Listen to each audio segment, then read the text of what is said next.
It's Laura Eubanks of Design for Serenity at Poway, and it is day 2. So much happened yesterday. So here we're coming in now, and remember yesterday we were going to edit out a lot of the things in the beds that were just really overgrown. And sometimes you don't know, guys, until you get into it. I really thought we needed to keep the crassula behind the Stazzolarian longissimum, but I said, no, take it all out and then we'll just reset pieces. But I don't think we need it now. I think this is fine. I also thought we'd be keeping this cotyledon, but now it's just too much. It looks too heavy. That needs to come out, and we need to do something, maybe a couple of things, boom, boom, somewhere in here. Because I love this stand of striata. This too crowded, so we'll just pull that out and then fill in this spot with some things, maybe add a little more soil. I really, really love the Kalanchoe orgialis back here. I think they'll do even better now that they can see and have some breathing room. This Ferox is going to get repositioned as well. But first we need to stage this beautiful pot that was lost in the corner in the back. See this air conditioner? Of course you do. What I want to do is take the pot and put it here and then plant out around it. So a lot of this material in here too is going to get pulled out and repurposed, because this, just see how unintentional and flat this is. So we get that all yanked out, we get the pot staged, and then we figure out what we're going to put in it, and then we plant all around it. And 100, because this feels like the money in this bed. This is, visually where the eye goes. So we're going to spend some time figuring this out. Over here, I really love what's here. I love that Ferox under the magnolia, all of the mangaves. Jaguars look really, really luscious in here. I really feel like the Mangave jaguar benefits from some shade. Just, gonna say it. There was that Trigona was in the back corner, and it wasn't getting enough sun, and it's, it looks a little pouty. So we moved it over here, and I think it is going to thrive. So this area here, for the most part, we have one Crassula ovata back there that looks a little hacked up that I may address. But I'm feeling pretty solid about this, and think we're going to really need to focus our energies on tightening up these areas here. Over here, I limbed up the Picarnia recurvata, and I took out the Allostriata. I didn't love that.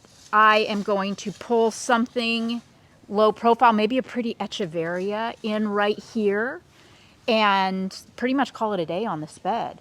Over here, we took out the aloe vera that was in the back corner, but unfortunately, this crassula got really hacked up in the process. I'm not sure what. Push it back. Let me see. It is so heavy.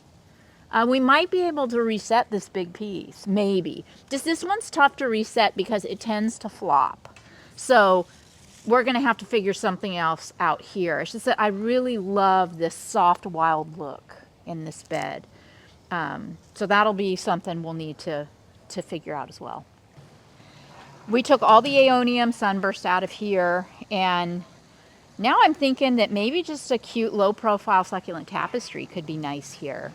Also, we took a lot of the plant material out of this bed. The Ferox were just too big. So those are all going to be rehomed, and we're going to pop some surprises into this bed. You'll see probably tomorrow what we do there. Hannah spent quite a bit of time here, and it's really starting to look better, right? A lot of things got pulled out that were just flopping around, and we're going to need to, I feel like this needs some color. It's tricky because it's shady, and when succulents hit shade, they tend to turn green. But we're going to work on popping some color in here. I mean, look at those sunburst Aeonium in that pot, how gorgeous those are.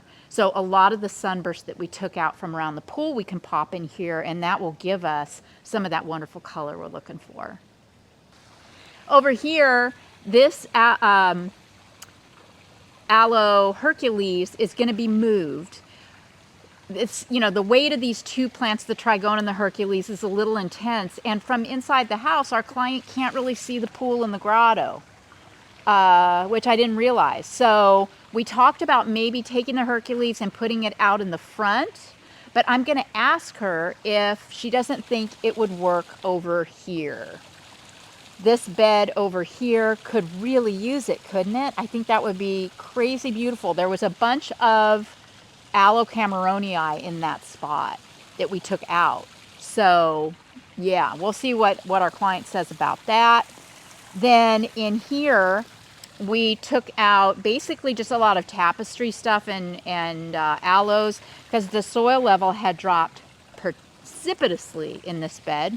So the guys are going to build this up. They're going to build the area up over here. I think what we'll do here is just reposition the boulders and connect the tapestry. So this is all going to be pretty simple. So these beds, absolutely loving the columnar cactus here. We took, you know, a lot of stuff that was really congested out of this bed. So we will be, you know, just probably not putting cuttings of cameronii and other plants back in.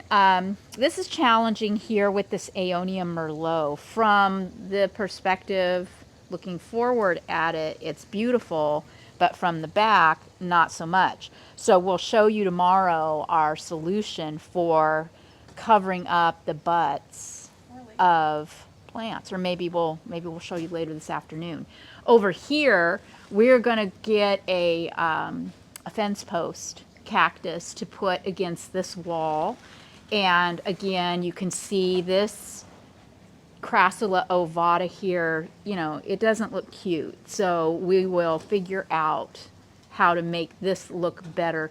Why doesn't it look cute? Because there were things in front of it that came out, and so that just exposed a lot of stem. So by cutting and resetting and the magic of succulent design, we shall figure it out.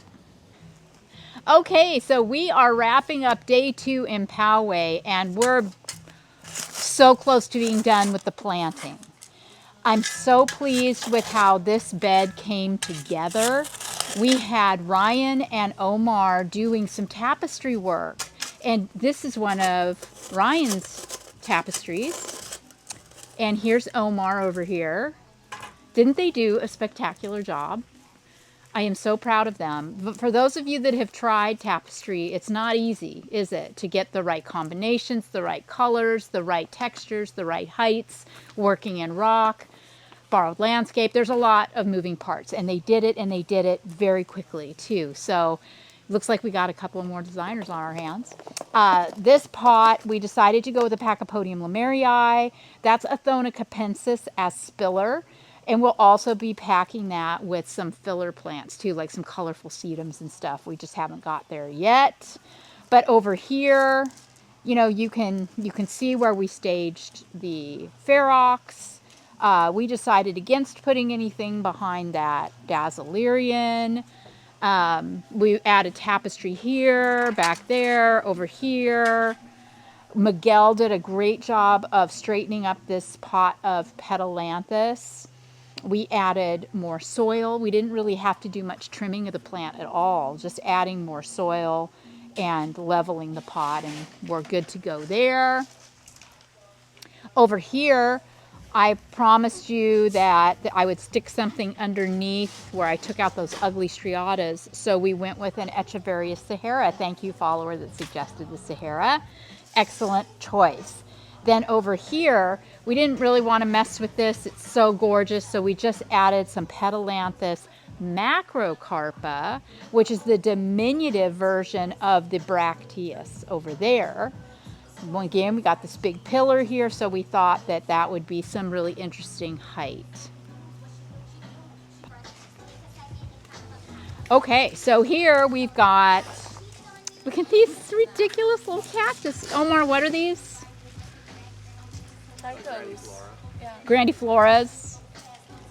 Really, I mean, the bloom is almost bigger than the plant, but we had all of the sunburst aeonium in here, and it was just a little messy. And we really like the simplicity of the smaller cacti. It really showcases the architecture of the rock all around it. These rocks are steps to get into the jacuzzi. Super cool. Okay, then here we had originally popped in a barrel cactus here, but the client was concerned that it was too close to the edge, and he was right. So we are going to plant this beautiful, you guessed it, aloe cameronii, starfish aloe right here instead. Winner, winner, chicken dinner. And we just moved the barrel up here closer to the columnar cacti. So we've got, well, I didn't want to, I think probably the best thing to do is to do the rock and then stick it on the rock, because it's just a cutting. That way we don't have to push underneath the plant and whatnot. We have an aloe over there at the end, which I'm pretty tickled with, and just three golden barrels. And this is now just a specimen garden, and it looks great. And I believe this was Miguel's handiwork, right? Miguel did some tapestry magic over here. Remember, this is where the aloe Hercules was. And Hannah thought a Bracteosa would be a good choice, and she's right. I love the little agave. This is one of the few agaves that will grow in the shade as well as the sun. So, excellent choice there. Miguel blew this little bed out too. Yeah, this was all leftover plant material, mostly from this bed and from others. And so he just kind of tucked it all back in. But look at how fat and full this is. We decided not to go tall here. We thought that a lower profile installation, again, looked great against those beautiful rocks. Here's another showstopper. Yeah, this, who is this? Was this Kevin? Miguel? Mel? It could have been anybody. That's how talented all my folks are. But that stand of cotyledon stayed, and then they just connected to it. So it just looks seamless, doesn't it? What a phenomenal presentation. And the new home for the Aloe Hercules is awesome. To cover up the butt of the Crassula undulata, they tucked in a Cameronii and a Kalanchoe orgialis cutting. So now you can't see the butt of the undulata. So that was a wonderful strategy there. Then over on this side, some of the plants stayed, some of them went. The point is, you can't really tell where the old stopped and the new started. And Kevin and Mel worked over here just tightening this up, adding fresh plant material. Back there against that wall, Hannah had the idea to go with fence post cacti. And so we took all the soft stuff out of there and just did the cactus specimen. So we'll be top dressing that bed and calling that a day. And this bed is a la Kevin and Mel. Just absolutely stunning how they pulled this all together. And I love the Sansevieria at the corner on one end, and the, is that macro or bracte? Oh, that's a bracteus petalanthus in the corner to the left.